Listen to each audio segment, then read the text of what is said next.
I think like entire AMMs have been created to just experiment with fee designs. And I think something that's very nice about Uniswap v4 is you actually don't need to create an entire AMM to experiment with fee designs. You can create a fee, like a dynamic fee hook, which is much simpler and easier to do than creating an AMM.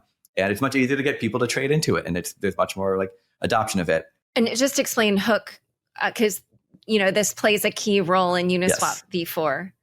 Yeah, Uniswap v4 introduces what we call hooks, which are various points in, every transaction on Uniswap has there's like a life cycle to a transaction. Like for a swap, maybe you send the tokens to the pool, like the price adjusts and then the pool sends your tokens back. The idea of a hook is that it's arbitrary, like you can insert arbitrary logic. When you create a pool, you can define like the hook logic for that pool, and you can create a hook contract that interacts with various points in the life cycle of a transaction. And so you could imagine you have a hook that before every swap, it runs some arbitrary logic. Or you can have a hook where after every swap, it runs some arbitrary logic. Or before anyone adds liquidity.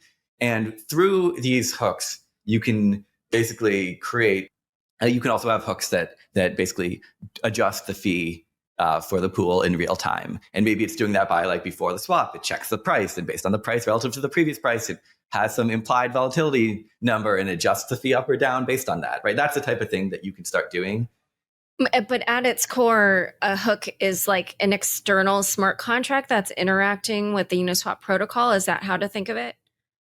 You can think, that's one way to think about it. There's sort of how the smart contracts are organized is interesting with Uniswap, and we could get up to that a little bit. But generally speaking, you could think of it as smart contract logic that can interact with the protocol at various points within, not like today, you have transactions that can interact with the pool, but they can only interact before the entire transaction has happened and after the entire transaction has happened.